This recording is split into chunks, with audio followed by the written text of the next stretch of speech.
Christ kingdom church में मैं reverend doctor Subodh Singh आप सभी विश्वासियों का यीशु प्रभु के पवित्र नाम में हार्दिक स्वागत करता हूँ। प्रियो, आज के इस आराधना में आइए हम प्रभु के वचन की ओर अपना ध्यान लगाएं और प्रभु के वचन में हम चलते हैं। आज मत्ती रचित सुसमाचार उसके 17वें अध्याय के पद 1 से लेकर 3 तक, और यहाँ पे ये लिखा हुआ है, 6 दिन के बाद यीशु ने पतरस और याकूब को और उसके भाई यूहन्ना को साथ लिया और उन्हें एकांत में किसी ऊंचे पहाड़ पर ले गया। वहाँ उनके सामने उसका रूपांतर हुआ और उसका मुंह सूर्य के समान चमका और उसका वस्त्र ज्योति के समान उजला हो गया, और मूसा और एलिया उसके साथ बातें करते हुए उन्हें दिखाई दिए। यहाँ पे हम देखते हैं प्रियो, प्रभु अपने चेलों को अपने साथ एक पहाड़ पर लेके जाते हैं, प्रार्थना करने के लिए जाते हैं, और वहाँ पे एक बड़ी अद्भुत घटना होती है जो कि मानवीय इतिहास की सबसे बड़ी अद्भुत घटना होगी इस पवित्र वचन के अनुसार, कि प्रभु का वहाँ पे एक रूपांतर होता है और प्रभु एक अद्भुत रूप में अपने चेलों को दिखाई पड़ते हैं। वहाँ पे प्रभु का मुंह जो है सूर्य के समान चमकने लग गया था और उनके वस्त्र जो है ज्योति के समान उजले हो गए थे। वचन में लिखा हुआ है कि पृथ्वी पर का कोई धोबी भी उतना उजला नहीं कर सकता था, इतना उजला प्रभु का वस्त्र हो गया था, और प्रभु का मुंह सूर्य के समान चमक रहा था। कितनी अद्भुत बात है। यहाँ पे प्रभु अपने स्वर्गीय स्वरूप को की एक झलक प्रकट कर रहे हैं प्रियो। और यहाँ पे फिर हम आगे देखते हैं कि प्रभु के इस संगति के साथ जब पूरे तीनों चेले हैं, तब एक अद्भुत घटना होती है कि जब वो आपस में बात कर ही रहे थे तो एक उजले बादल ने उन्हें छा लिया, और उस बादल में से यह शब्द निकला, यह मेरा प्रिय पुत्र है जिससे मैं प्रसन्न हूँ, इसकी सुनो। इसी स्थल को यदि हम मरकुस रचित सुसमाचार में उसके 9वें अध्याय के 7वें पद में पढ़ेंगे तो इस पद के तरह यहाँ पे ये लिखा हुआ है, यह मेरा प्रिय पुत्र है, इसकी सुनो। और लूका रचित सुसमाचार के 9वें अध्याय के 35वें पद में लिखा हुआ है, यह मेरा पुत्र और मेरा चुना हुआ है, इसकी सुनो। तो प्रियो, 3 सुसमाचार में प्रभु के इस वचन के अनुसार यहाँ पे ये जो शब्द निकला है बादल से, वो परमेश्वर का शब्द है, और परमेश्वर का शब्द यहाँ पे बड़ी अद्भुत रीति से हमें नए नियम में सुनाई पड़ता है। क्योंकि हमने देख लिया पुराने नियम में कि परमेश्वर का शब्द पुराने नियम में सुनाई पड़ता था, परमेश्वर की आज्ञाएं लोगों को मिलती थी।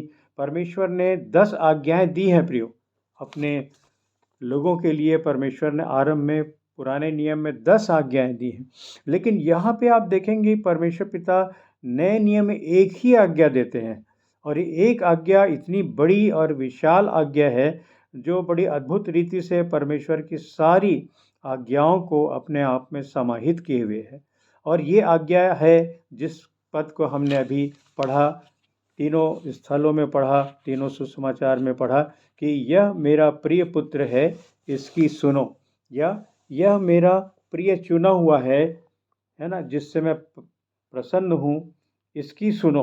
तो मुख्य जो वाक्य यहाँ पे है वो यही है कि यीशु मसीह परमेश्वर का पुत्र है, परमेश्वर के प्रिय पुत्र हैं, परमेश्वर के चुने हुए हैं, और यीशु मसीह से परमेश्वर प्रसन्न है, और इसलिए परमेश्वर एक आज्ञा दे रहे हैं, इसकी सुनो। इस तरह से परमेश्वर हमको यीशु मसीह की सुनने की आज्ञा दे रहे हैं, और इन चेलों के साथ साथ सारे मानव जगत को ये आज्ञा दे रहे हैं स्वर्गीय पिता कि हम प्रभु यीशु मसीह की सुने। क्योंकि प्रभु यीशु मसीह की सुनने से ही हम यह जान सकते हैं कि परमेश्वर की इच्छा क्या है सारे जगत में सब मनुष्यों के लिए, परमेश्वर की सब मनुष्यों के लिए मनसा क्या है, और परमेश्वर की अद्भुत योजना क्या है। और जब हम प्रभु यीशु मसीह के पास आते हैं तो प्रभु यीशु मसीह परमेश्वर की इन बातों को हमें बताते हैं। जैसे कि यूहन्ना रचित सुसमाचार के 6वें अध्याय के 63वें पद में लिखा हुआ है कि प्रभु यीशु मसीह की जो बातें हैं उस वचन के अनुसार वो आत्मा और जीवन है, और आत्मा जीवनदायक है। प्रभु की बातें आत्मा है और जीवन है, इसलिए परमेश्वर पिता ने कहा कि यह मेरा प्रिय पुत्र है, इसकी सुनो। जब हम प्रभु की सुनते हैं तब परमेश्वर की अद्भुत बातों को हम जानने पाते हैं, परमेश्वर की इच्छा को जानने पाते हैं कि मेरे और आपके जीवन में परमेश्वर की इच्छा क्या है, परमेश्वर की योजना क्या है और परमेश्वर के पवित्र वचन में हमारे लिए कितनी उत्तम बातें हैं। तो प्रभु की बातों पर जब हम मन लगाते हैं प्रियो, तो आगे वे चलते हैं मत्ती रचित सुसमाचार में और उसके 4 अध्याय के 17वें पद में प्रभु यीशु मसीह परमेश्वर की ओर से बोलते हुए सबसे पहली बात जो कहते हैं वो ये है, 4 के 17 में मत्ती रचित सुसमाचार के प्रभु यीशु मसीह कहते हैं, मन फिराओ क्योंकि स्वर्ग का राज्य निकट आया है। परमेश्वर की ओर से प्रभु ने यह उत्तम संदेश हमें दिया कि मन फिराओ अर्थात पश्चाताप करो, अर्थात अपना मन जो पाप में लगा हुआ है, जो बुराई में लगा हुआ है, जो अंधकार में फंसा हुआ है, उस मन को फिराकर हम प्रभु की ओर आ जाएं। क्योंकि प्रभु के पास जब आते हैं तो हम स्वर्ग के राज्य की तरफ आते हैं। और प्रभु बता रहे हैं, जब हम पश्चाताप करके मन को फिरा के पूरा यू टर्न ले लेते हैं अपने पापमय जीवन से और प्रभु की ओर आते हैं, तो प्रभु बता रहे हैं कि मन फिराना इसलिए ज़रूरी है क्योंकि स्वर्ग का राज्य निकट आ गया है। और स्वर्ग का राज्य मन फिराए हुए लोगों के लिए आया हुआ है निकट। प्रभु यीशु मसीह इसको लेकर आए हैं। और यदि मन को मनुष्य नहीं फिराएंगे तो लूका रचित सुसमाचार के 13वें अध्याय में हम देखते हैं कि मन फिराना कितना आवश्यक है। यदि हम मन नहीं फिराएंगे तो मनुष्य के जीवन में कुछ भी घटना अचानक घट सकती है जिससे वो पृथ्वी पर का जीवन उसका समाप्त हो जाता है। यहाँ पे ऐसे ही 2 घटनाओं का वर्णन है कि कुछ लोग ऐसे थे जो गलीलियों की चर्चा कर रहे थे, जिनका लहू पिलातुस ने उन्हीं के बलिदानों के साथ मिलाया था। और यहाँ पे यीशु मसीह उनसे पूछते हैं कि क्या तुम समझते हो कि ये गलीली और सब गलीलियों से अधिक पापी थे कि उन पर ऐसी विपत्ति पड़ी, मन नहीं फिराने के कारण उन पर ऐसी विपत्ति पड़ी, तो क्या वे सब लोगों से ज़्यादा पापी थे? यीशु मसीह उनसे पूछ रहे हैं। फिर यीशु मसीह उसका जवाब देते हैं, कहते हैं, मैं तुमसे कहता हूँ कि नहीं। अर्थात वे ये लोग जो मरे हैं अचानक, जो पिलातुस ने उनके बलिदानों के साथ उनका लहू मिला दिया था, वे और सब गलीलियों से अधिक पापी नहीं थे। इसलिए यीशु मसीह कहते हैं, मैं तुमसे कहता हूँ यदि तुम मन न फिराओगे तो तुम सब भी इसी रीति से नाश हो जाओगे, नष्ट हो जाओगे। तो उसके बाद एक और घटना यहाँ पे हुई है कि एक 18 लोग जिन पर शिलोह का गुम्मट गिरा, वे सब दब कर मर गए। तो यीशु मसीह उनसे पूछते हैं, क्या तुम समझते हो कि ये 18 जन जिन पे शिलोह का गुम्मट गिरा और वे दब के मर गए, वो यरूशलेम के और सब रहने वालों से अधिक अपराधी थे? और यीशु मसीह इसका जवाब देते हैं और कहते हैं वे कि नहीं। अर्थात ये लोग दूसरों से ज़्यादा अपराधी नहीं थे, उतने ही अपराधी थे, उतने ही पापी थे जितने कि गलील के बाकी लोग थे, जितने कि यरूशलेम के बाकी लोग थे। फिर भी इनके ऊपर ये गुम्मट गिरा और ये नाश हो गए। इसलिए प्रभु यीशु मसीह कहते हैं, मैं तुमसे कहता हूँ नहीं, परंतु यदि तुम मन न फिराओगे तो तुम सब भी इसी रीति से नष्ट होगे या नाश होगे। मैंने मन फिराव की बात प्रभु यीशु मसीह ने सबसे पहले इसलिए की है कि मनुष्य नाश होने से बच जाए। और नाश क्यों होता है मनुष्य, इसका भी जवाब प्रभु यीशु मसीह अपने वचन के अनुसार देते हैं कि प्रभु अपने वचन में बताते हैं कि प्रभु का जो वचन है वो सत्य वचन है। और जब प्रभु के वचन को लोग जानते हैं तो वो सत्य को जानते हैं। और प्रभु कहते हैं, तुम सत्य को जानोगे और सत्य तुम्हें स्वतंत्र करेगा। जब हम माफ़ करेंगे, यूहन्ना रचित सुसमाचार के 8वें अध्याय में आते हैं तो यीशु मसीह यहाँ पे यहूदियों से बातचीत करते हुए, जिन यहूदियों ने यीशु मसीह पर विश्वास किया था, उनसे कह रहे हैं प्रभु यीशु मसीह, यदि तुम मेरे वचन में बने रहोगे तो सचमुच मेरे चेले ठहरोगे। फिर 32वें पद में कहते हैं, तुम सत्य को जानोगे और सत्य तुम्हें स्वतंत्र करेगा। यीशु मसीह एक महत्वपूर्ण बात जो बता रहे हैं वो ये है कि मनुष्य स्वतंत्र तब होता है जब वो सत्य को जानता है और सत्य मनुष्य को स्वतंत्र करता है। और सत्य क्या है इसको प्रभु बताते हैं 34वें पद में, कहते हैं, मैं तुमसे सच सच कहता हूँ कि जो कोई पाप करता है वह पाप का दास है। प्रभु ने एक बहुत बड़ा सत्य को यहाँ पे उद्घाटित किया और बताया कि सत्य ये है कि जो कोई पाप करता है वो पाप का दास है। माने वो परमेश्वर का दास नहीं है, वो पाप का दास है, वो प्रभु का जन नहीं है, प्रभु का व्यक्ति नहीं है, प्रभु के वो लोग नहीं हैं, क्योंकि पाप का उन पर अधिकार है और वे पाप के दास हैं। पाप ने अपने अधिकार से उनको अपने दासत्व में ले लिया है, वे पाप के दास हैं और उनको इस दासत्व से छुटकारे की ज़रूरत है। इसलिए यीशु मसीह बताते हैं कि पाप से छुटकारा होना बहुत ज़रूरी है, क्योंकि यदि व्यक्ति पाप से छुटकारा नहीं पाएगा तो अपने पाप में मर जाएगा और पाप में मरेगा तो वो परमेश्वर के पास नहीं आ सकता। यदि हम यूहन्ना रचित सुसमाचार उसके 6वें अध्याय में देखते हैं तो प्रभु यीशु मसीह वहाँ पे कुछ लोगों को बताते हैं कि यदि तुम मुझ पर विश्वास नहीं करोगे तो अपने पापों में मरोगे और जहाँ मैं जाता हूँ वहाँ तुम नहीं आ सकते। तो वो लोग इस बात को समझते नहीं, तो प्रभु की बात को नहीं समझते हैं, तो वो सोचते हैं कि भाई हम क्यों नहीं आ सकते। तो प्रभु बताते हैं जब तुम अपने पापों में मरोगे तो तुम मेरे पास नहीं आ सकते, क्योंकि मैं अपने पिता के पास स्वर्ग में जा रहा हूँ। इसलिए प्रभु यीशु मसीह एक बहुत बड़ी बात को यहाँ पे यूहन्ना रचित सुसमाचार के 3 अध्याय में उद्घाटित कर रहे हैं कि परमेश्वर मनुष्य से बहुत ज़्यादा प्रेम करते हैं, एक एक मनुष्य से बहुत ज़्यादा प्रेम करते हैं। इसको प्रकट करते यीशु मसीह यूहन्ना रचित सुसमाचार के 3 अध्याय के 16 पद में बता रहे हैं कि परमेश्वर ने जगत से ऐसा प्रेम किया, मतलब जगत में रहने वाले सब मनुष्यों से ऐसा प्रेम किया कि उसने अपना इकलौता पुत्र दे दिया, यानी स्वयं यीशु मसीह उनके इकलौते पुत्र हैं। उनको परमेश्वर ने जगत से प्रेम करने के कारण जगत को दे दिया, और इसलिए दिया ताकि जो कोई उस पर विश्वास करे वह नाश न हो, ताकि जो कोई प्रभु यीशु मसीह पर विश्वास करे वो पाप के द्वारा नाश न हो, बल्कि वह अनंत जीवन पाए। अर्थात परमेश्वर ने पृथ्वी पर के जीवन के साथ साथ हमारे लिए अनंत जीवन रखा है। जब हम परमेश्वर के साथ विश्वास करते हैं, यीशु मसीह पर रहेंगे तो अनंत जीवन में रहेंगे और जीवन कभी नष्ट नहीं होगा। पृथ्वी पर का जीवन हमारा बदल जाएगा और ये हमारा नाशवान शरीर जो है वह अविनाशी को पहन लेगा और परमेश्वर के साथ रहेगा।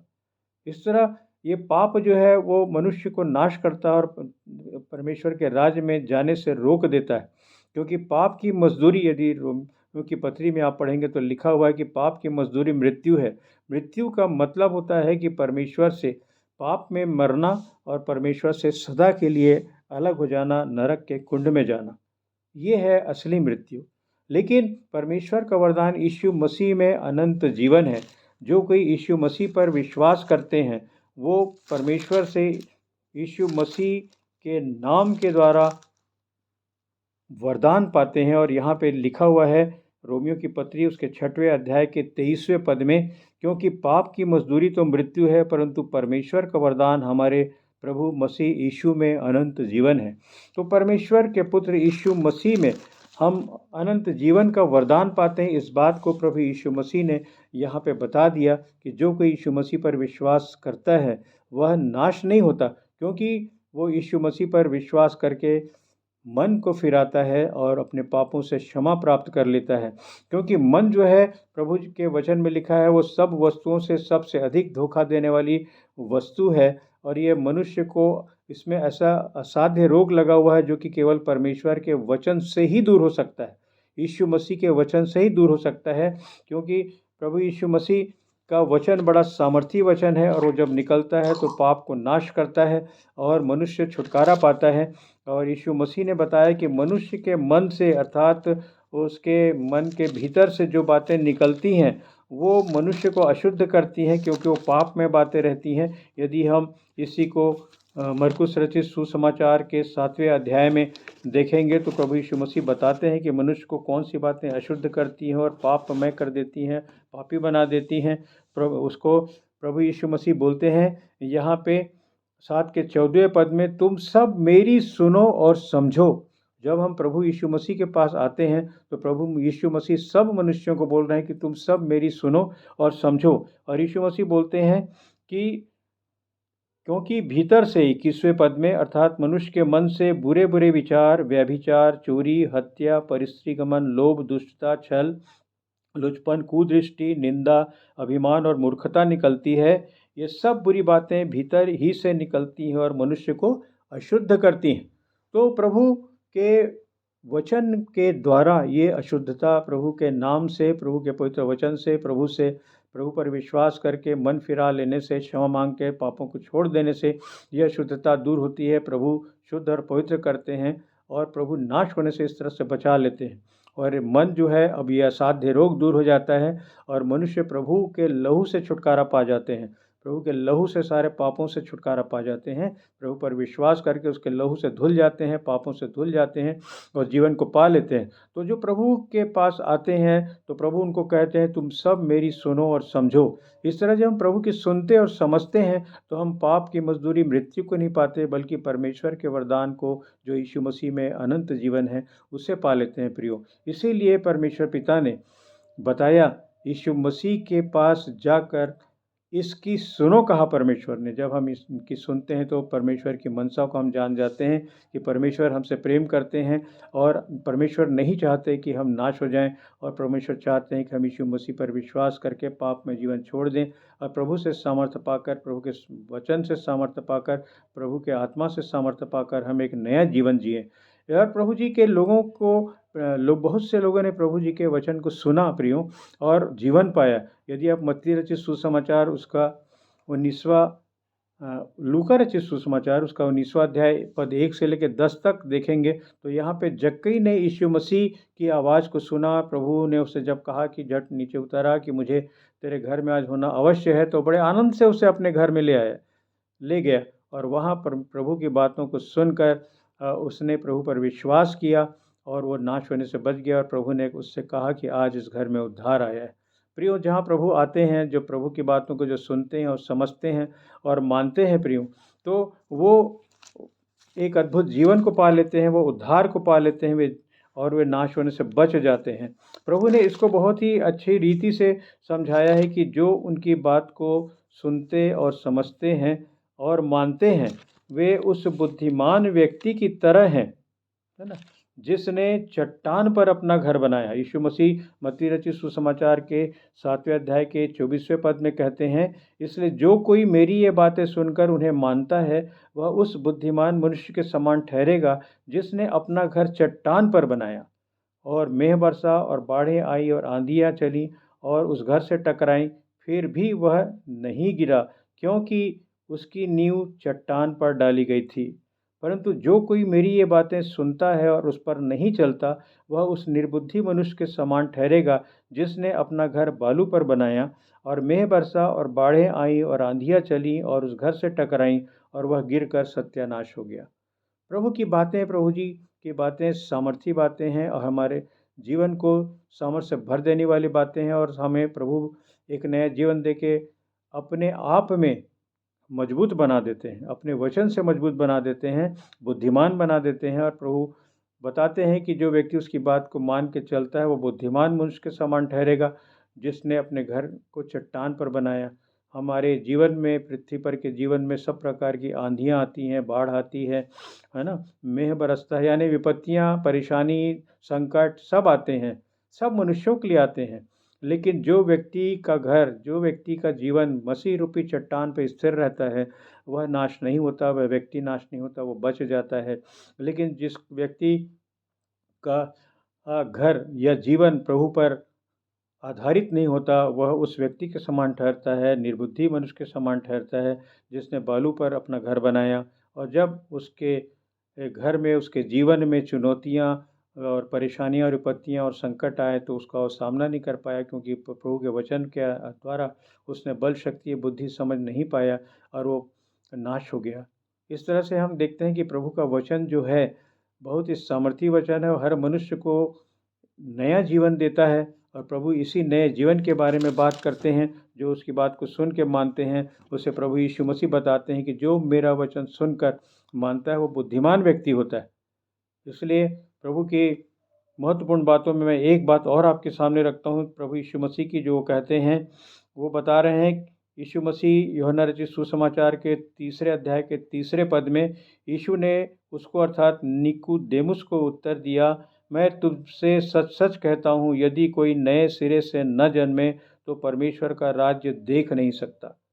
बहुत बड़ा सत्य प्रभु यहाँ पे बता रहे हैं कि मनुष्य को परमेश्वर के राज्य में जाने के लिए नए सिरे से जन्म लेना आवश्यक है। यह शारीरिक जन्म की बात नहीं कर रहे हैं, जैसा कि यहाँ निकोदेमुस समझ के उलझन में पड़ गया था कि एक इतना बूढ़ा होने के बाद वो फिर से अपने माता के पेट में जाके कैसे जन्म ले सकता है। पर प्रभु जिस नए सिरे से जन्म की बात कर रहे हैं वो उसके सदा ठहरने वाले अविनाशी वचन से नए सिरे का जन्म है। इसको प्रभु यीशु मसीह बोलते हैं। इसी के 5वें पद में यीशु ने उत्तर दिया, मैं तुझसे सच सच कहता हूँ, जब तक कोई मनुष्य जल और आत्मा से न जन्मे तो वह परमेश्वर के राज्य में प्रवेश नहीं कर सकता। स्वर्गीय राज्य में, परमेश्वर के राज्य में जाने के लिए प्रभु ने बता दिया कि जो कोई मनुष्य जल और आत्मा से जन्म लेता है वही परमेश्वर के राज्य में प्रवेश कर सकता है। और जब प्रभु हमें स्वतंत्र करते हैं, अपने सत्य वचन से स्वतंत्र करते हैं, यहाँ पे प्रभु यीशु मसीह यूहन्ना रचित सुसमाचार के 8वें अध्याय में कहते हैं, इसलिए यदि पुत्र तुम्हें स्वतंत्र करे तो तुम सचमुच स्वतंत्र हो जाओगे। पाप से स्वतंत्रता यीशु मसीह के द्वारा मिलती है, यीशु मसीह के वचन से मिलती है, क्योंकि पाप करने वाला व्यक्ति पाप का दास रहता है। उसको नए सिरे से जन्म लेने की आवश्यकता रहती है। जब वह जल और आत्मा से अर्थात पवित्र आत्मा और परमेश्वर के वचन से जन्म लेता है, परमेश्वर के पुत्र यीशु मसीह पर विश्वास करता है, तो एक नया जन्म उसे प्राप्त होता है और प्रभु यीशु मसीह उसे पाप से स्वतंत्र कर देते हैं और वह सचमुच स्वतंत्र हो जाता है। झूठी स्वतंत्रता नहीं है, बल्कि सचमुच व्यक्ति प्रभु यीशु मसीह के द्वारा स्वतंत्र हो जाता है। पाप से स्वतंत्रता केवल यीशु मसीह के द्वारा मिलती है और जो प्रभु के वचन पे बना रहता है वही इस स्वतंत्रता को प्राप्त करता है।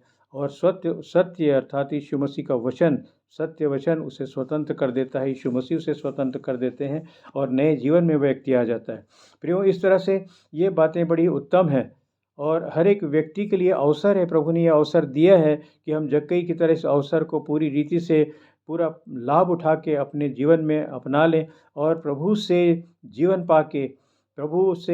पाके हम इस नए जीवन में, नए सिरे के जीवन में चलें और सचमुच में प्रभु परमेश्वर के सामने जीवित रहें, कि हम पृथ्वी पर भी जीवित रहें और परमेश्वर के स्वर्ग राज्य में जीवित रहें, परमेश्वर के स्वर्ग राज्य में जाने पाएँ। धन्यवाद परमेश्वर पिता, आपने उत्तम बातें प्रभु यीशु मसीह के द्वारा हमें दी हैं और आपने कहा है कि इसकी सुनो। और आज हमने प्रभु की कुछ बातों को सुना प्रभु जी, और उस पर ध्यान लगाकर यह जान लिया है कि आपकी उत्तम इच्छा और मनसा आपके प्रेम से भरी हुई है हर मनुष्य के लिए। हर एक मनुष्य जो प्रभु की सुनता है और समझता है और मानता है, वह अनंत जीवन को पाता है, वह नाश नहीं होता, बल्कि आपके प्रेम से भरपूर होकर एक नए जीवन में, आपकी आशा में, आपके आनंद में, आपके आशीष की भरपूरी में आगे बढ़ता रहता है और भरपूरी की आशीष पाता है। इस वचन के द्वारा आपने हम सबों को आशीषित किया। आपकी जय जयकार, धन्यवाद परमेश्वर पिता, यीशु मसीह के नाम से आपका धन्यवाद। आइए भाइयों बहनों, हम इस वचन के लिए अपने स्वर्गीय पिता का यीशु नाम में धन्यवाद करें। प्रार्थना में प्रभु परमेश्वर, धन्यवाद देते हैं कि आपने हम सबों के लिए प्रभु यीशु मसीह के द्वारा अपने उत्तम इच्छा और मनसा को प्रकट किया। आपने आज्ञा दी प्रभु जी कि ये प्रभु यीशु मसीह आपके प्रिय पुत्र हैं, जिससे आप प्रसन्न हैं और जिन्हें आपने चुना हुआ है और जिनके द्वारा प्रभु जी आप कहते हैं कि इसकी सुनो। हाँ प्रभु जी, आपके पवित्र वचन में हमने यीशु मसीह के द्वारा सुना प्रभु जी, सत्य के वचन से को सुना प्रभु जी। यीशु मसीह ने जो सत्य वचन कहा है उसे सुना और उस पर हमने अपना ध्यान लगाया, उसे समझा और हम इसे मानते हैं और आपकी महिमा यीशु नाम में करते हैं। पिता, आपके इन पवित्र वचन के द्वारा जो यीशु मसीह के मुख से कहे हैं, हम और भी बाकी बातों को भी सुनते और समझते और मानते रहें, कि जब हमारा प्रभु आए इस जगत में हमें लेने, तो हम योग्य संतान ठहरें और आपके पास आने पाएँ। इसलिए हे स्वर्गीय पिता, अपने आत्मा से हम सबों को अपने पवित्र वचन से जो यीशु मसीह के द्वारा आपने कहे हैं नए बनाते चले जाइए और हमें अपनी महिमा में बढ़ाते चले जाइए। यही दया चाहते हुए पूरा आदर, पूरी महिमा मैं हर सुनने वाले भाई बहन के लिए आपको देता हूँ। हर सुनने वाले भाई बहन के लिए इस उत्तम जीवन के लिए धन्यवाद देता हूँ। जिन्होंने इस जीवन को नहीं पाया है उनके लिए विनती करता हूँ कि आपका आत्मा उन्हें कायल करे कि वे प्रभु के वचन को सुने और प्रभु के वचन को सुन के सत्य को जान जाएं और पाप के दासों से छुटकारा पाकर यीशु मसीह जो हमारा जीवन है उसमें अनंत जीवन को पालें। हे पवित्र दयालु परमेश्वर, आपके नाम यीशु नाम में हम सब के साथ ऐसा ही होता रहे। यीशु नाम में आपके आत्मा की अगुवाई से हम इन सब बातों को सुनते और मानते हुए आपकी महिमा करते रहें।